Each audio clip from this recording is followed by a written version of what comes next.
Hi అండి అందరికీ. ఎలా ఉన్నారు అందరూ? Welcome back to our channel. ఈరోజు మన స్టోరీ ఆ గగనమే ఈ ధరణి పార్ట్ 18. భువన్ నవ్వు ఒక్కసారిగా కాస్త తగ్గింది. వాయిస్ చాలామందికి సేమ్గా అనిపిస్తుంది. మనమందరం సినిమాలు, మీడియా, ఇంటర్వ్యూలు చూస్తుంటాం కదా, అక్కడ విన్నట్టుగా అనిపిస్తుంటుంది అన్నాడు కూల్గా నటిస్తూ. మిథున కళ్ళు సన్నగా అయ్యాయి. నువ్వు మీడియా ఫీల్డ్లో ఉన్నావా అని ఒక్కసారిగా అడిగింది. అలా అనుకుంటే అనుకోవచ్చు అన్నాడు భువన్ తడబాటు దాచుకుంటూ. కానీ నేను నిజంగా ఎవరో తెలిసే ముందు నువ్వు నన్ను ఎవరో తెలిసినా అంగీకరిస్తావా అనేదే నాకు ముఖ్యం అన్నాడు. ఇంత సస్పెన్స్ అవసరమా? కొంపదీసి నువ్వు క్రిమినల్ కాదు కదా? మిథున కాఫీ కప్పు పట్టుకుని అడిగింది. లేదు, కానీ నేనొక ఫ్యామిలీకి చెందినవాడిని. ఆ ఫ్యామిలీ వల్ల నీకిప్పటికే చాలానే జరిగింది అన్నాడు భువన్ వెంటనే. మిథున కళ్ళలో ఒక్క క్షణం మెరుపు మెరిసింది. అంటే నువ్వు గగన్ ఫ్యామిలీకి సంబంధించిన వాడివేనా అని అడిగింది నేరుగా. భువన్ కొద్దిసేపు మౌనం వహించాడు. అతను అబద్ధం చెప్పాలనుకోలేదు. నిజం చెప్పాలంటే టైం ఇంకా రాలేదు. నువ్వు నా గురించి ముందుగా ఏమనుకుంటున్నావో చెప్పు అన్నాడు.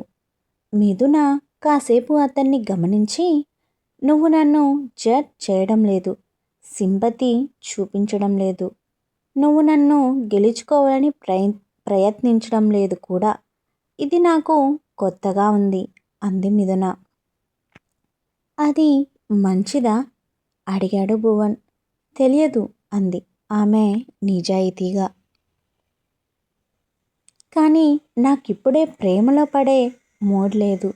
నేను మళ్ళీ నా లైఫ్ని బిల్డ్ చేసుకోవాలి, ఎవరో ఒకరికి భార్యగా కాదు, నా కోసం అంది కాఫీ తాగడం పూర్తి చేసి. భువన్ చిరునవ్వు నవ్వాడు. అది నేను గౌరవిస్తాను అన్నాడు. అయితే ఫేస్ రివీల్ ఎప్పుడు? మిథున మళ్ళీ అడిగింది. ఈరోజు కాదు కానీ త్వరలో అన్నాడతను. ఆమె లేచి నిలబడి, సరే మిస్టర్ అన్నోన్, నువ్వు నిజంగా ఎవరో తెలిసిన రోజు నేను షాక్ అవ్వకూడదు అని చెప్పి వెళ్ళిపోయింది. భువన్ కుర్చీలో వెనక్కి వాలి కూర్చుని, షాక్ అవుతావు అన్నాడు తనలో తానే. Sky heritage towers project files వేగంగా కదులుతున్నాయి.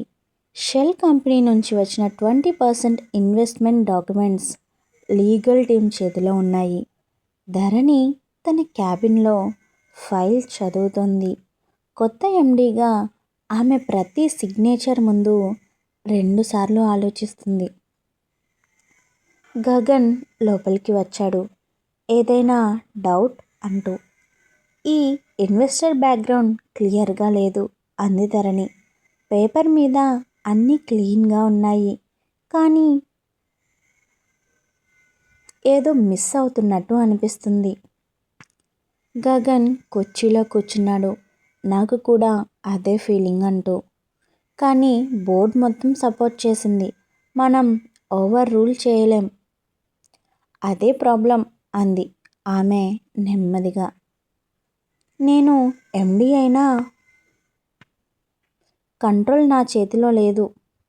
కంట్రోల్ కాదు, రెస్పాన్సిబిలిటీ మాత్రమే గగన్ సరిచేశాడు.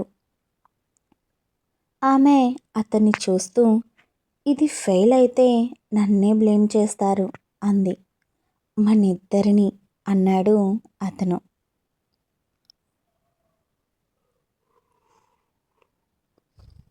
రాత్రి తన స్టడీ రూమ్లో సూర్యాంష్ ఒంటరిగా కూర్చున్నాడు.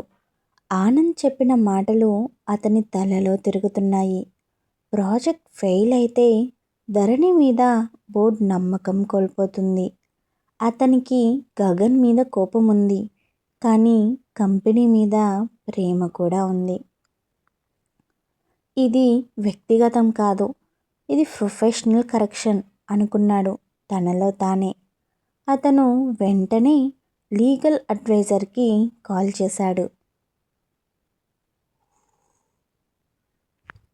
షెల్ కంపెనీ ఇన్వెస్ట్మెంట్ రివ్యూ త్వరగా పూర్తి చేయండి, కొన్ని క్లాజులు మార్చాలి.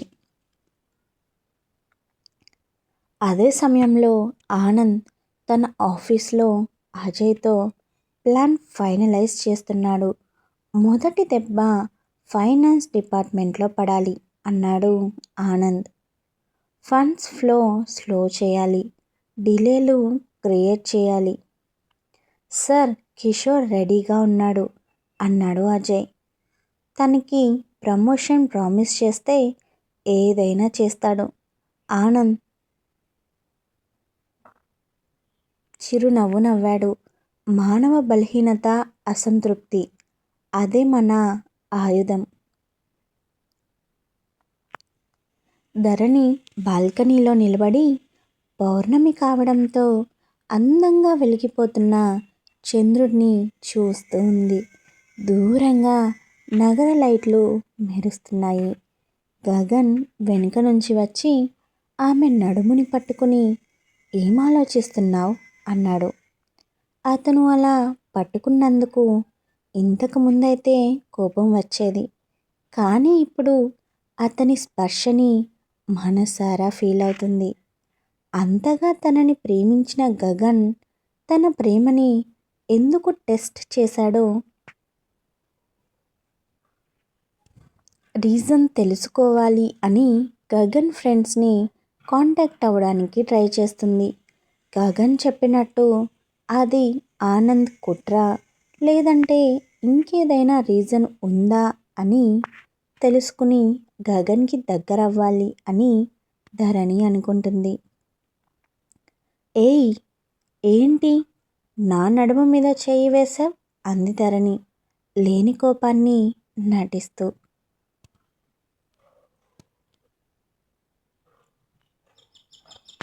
హో, నేను టచ్ చేస్తే నీకు నచ్చినప్పుడు నువ్వు నన్ను టచ్ చేసినా నాకు నచ్చకూడదు, కానీ నీ స్పర్శ నాకు నచ్చుతుందే, నువ్విచ్చే ముద్దు నాకు నచ్చుతుందే అన్నాడు గగన్. నేను నీకెప్పుడు ముద్దు పెట్టాను? కార్నర్ లుక్స్తో వెనకాల ఉన్న గగన్ని చూస్తూ అడిగింది ధరణి.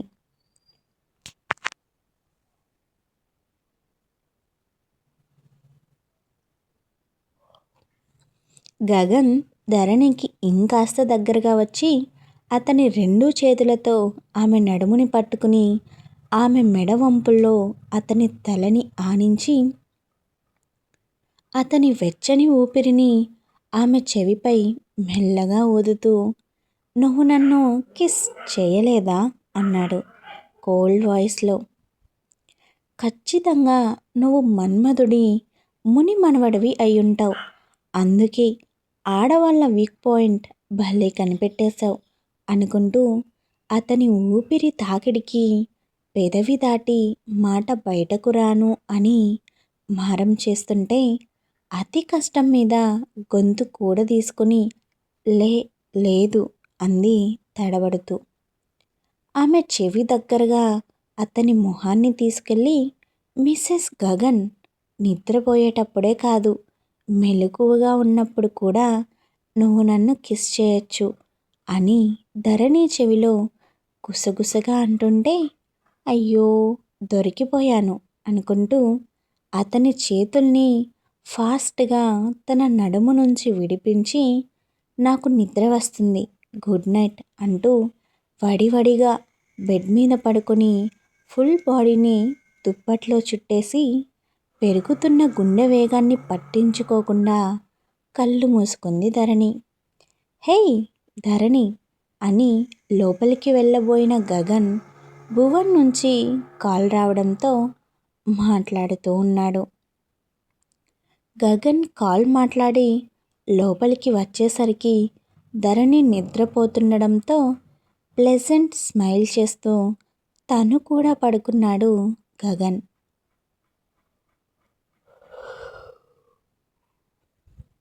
మరుసటి రోజు ఫైనాన్స్ హెడ్ గగన్ క్యాబిన్లోకి తొందరగా వచ్చాడు. సార్, ఒక ఇష్యూ ఉంది అంటూ. ఏమైంది? షెల్ కంపెనీ నుంచి వచ్చిన మొదటి ఫండ్ ట్రాన్స్ఫర్ హోల్డ్లో పడింది. బ్యాంక్ నుంచి క్లారిఫికేషన్ కావాలి అంటున్నారు. ఏమైనా కంప్లైంట్? ధరణి వెంటనే అడిగింది. టెక్నికల్ రివ్యూ అంటున్నారు అన్నాడు ఫైనాన్స్ హెడ్. కానీ ఇది డిలే అవుతుంది. గగన్ కళ్ళు సన్నగా అయ్యాయి. ఇది సింపుల్ డిలే కాదు. ధరణి ఫైల్ మూసి, ఇది మొదటి హెచ్చరిక అంది. వెంటనే అందరినీ మీటింగ్కి పిలవండి అంటూ ధరణితో పాటు కాన్ఫరెన్స్ హాల్కి వెళ్ళాడు గగన్. బోర్డ్ మీటింగ్లో వాతావరణం టెన్షన్గా ఉంది. లీగల్ హెడ్ ఫైల్ ఓపెన్ చేశాడు. షెల్ కంపెనీ గత 3 సంవత్సరాల ఆడిట్ రిపోర్ట్స్లో కొన్ని లూప్ హోల్స్ ఉన్నాయి. మేము క్లారిఫికేషన్ అడిగాం. సూర్యాంష్ గంభీరంగా కూర్చున్నాడు. ఇలాంటి హై వాల్యూ ప్రాజెక్ట్లో ఇన్వెస్ట్ చేసే వాళ్ళని అనుమానించడం సరైంది కాదు అన్నాడు. అది డైరెక్ట్గా ధరణి వైపు విసిరిన మాటే. గగన్ మాట్లాడబోతే ధరణి ముందే స్పందించింది. ఇది అనుమానం కాదు, వెరిఫికేషన్. మన ప్రాజెక్ట్ సేఫ్ కోసం మనం పూర్తి ట్రాన్స్పరెన్సీతో ముందుకు వెళ్ళాలి. అవసరమైతే కొత్త ఇన్వెస్టర్ ఆప్షన్ కూడా పరిశీలిస్తామంది. సూర్యాంష్ కళ్ళు సన్నబడ్డాయి. అంటే మీరు నా నిర్ణయం తప్పై ఉండొచ్చని అంగీకరిస్తున్నారా? నా అనుభవం అంత లేదు నీ వయసు అన్నాడు. ఆమె నేరుగా అతని వైపు సూటిగా చూసి, నేను నా నిర్ణయాల బాధ్యత తీసుకుంటాను, కానీ సబోటేజ్ని మాత్రం సహించను అంది. గదిలో ఒక్కసారిగా నిశ్శబ్దం ఆవహించింది. ఆ నిశ్శబ్దాన్ని బ్రేక్ చేస్తూ హాయ్ అంటూ ఆ గదిలోకి ప్రవేశించింది వర్ష. చేతిలో కొన్ని ఫైల్స్ పట్టుకుని. కంపెనీకి మొదటి ఫండింగ్ డిలే ఒక చిన్న గీత మాత్రమే, కానీ దాని వెనుక పెద్ద ఆట మొదలైంది. ఆనంద్ తన ఆఫీస్ బాల్కనీలో నిలబడి నగరాన్ని చూస్తున్నాడు. ప్రేమ వాళ్ళని కలిపింది. ఇప్పుడు బిజినెస్ వాళ్ళని విడదీస్తుంది అన్నాడు మెల్లగా. అప్పుడే అతని ఫోన్ మోగింది. కొనసాగుతుంది. Thank you for watching. Keep smiling, keep listening. Varsha files పట్టుకుని గగన్ ఆఫీస్కి ఎందుకు వచ్చింది? దాని వెనుక రీజన్ ఏమైనా ఉందా? మీకేమైనా తెలుసా? తెలిస్తే కామెంట్ చేయండి. నేను కూడా తెలుసుకుంటాను. Anyway, thank you for watching. నేను మీ అనుష కృష్ణ, సైనింగ్ ఆఫ్.